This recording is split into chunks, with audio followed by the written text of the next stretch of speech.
In just 1 week, Walia Nanteza lost her uncle to COVID-19 and her mother is also struggling with the disease. Even after paying half of the 45 million shilling bill demanded by the hospital authorities to place her uncle in the intensive care unit, she still lost him to the pandemic due to the low oxygen levels. Putting him there, it was only 1 day, that night, and he died. After all that money, 45 million, yes, we had paid half of it. As she mourned her uncle Sedat, her mother was also bedridden, requiring urgent oxygen, which is now a rare commodity. For 5 days, Walia moved to different hospitals in search of space for ICU beds with oxygen without success.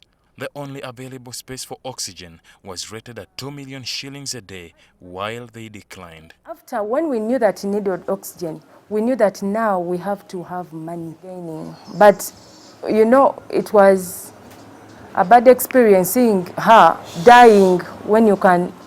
Later, they were directed to a family in Kawempe which had lost their patient to COVID.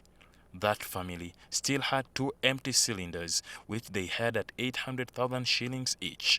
Every day, refilling each cylinder costs 180,000 shillings. So we had to refill them every day 2 cylinders. And each cylinder, the first time they told us, there is a man who told us it was 180 filling in. So that means 2 cylinders per day. I don't know it's how much. As many of Ugandans undergo similar experiences to Walia's, a consortium of civil society organizations have come out on the oxygen crisis in the country. And we would like to see improved access to oxygen therapy by harmonizing the coordination framework at the national level to scale up oxygen availability, supply, and use.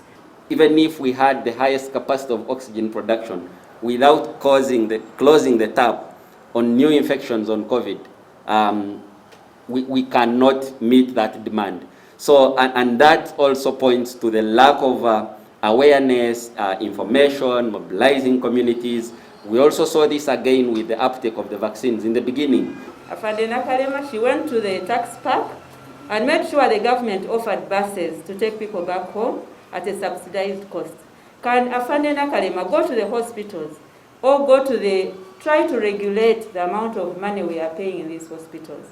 Earlier this week, Mulago Hospital Administration assured the public of any alarm. The oxygen we planned for this hospital is enough, actually, is enough. Only that the patients who come with COVID need much more oxygen than the normal sick patients in ICU.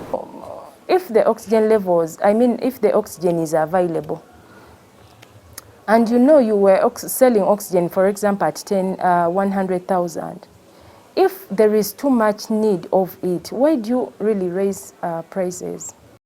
Government is being advised to consider passing a supplementary budget to ease the crisis. As CSOs, we haven't calculated the amount of supplementary budget that is required.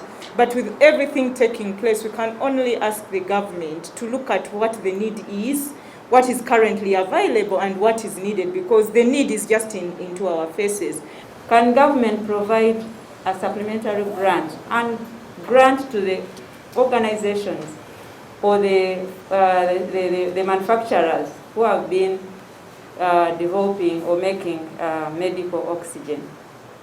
If we increase our capacity here, then we'll be able also to refill our cylinders from here at non-peak levels. When we get non-peak levels, we use that little time to fill the cylinders and then put them in our buffer to be used in the ward. However, in an alarming turn of events, relatives with patients needing oxygen to survive and unable to find ICU space in hospitals are now advised to treat their patients at home if they can get oxygen cylinders. Ali Mivole, NTV.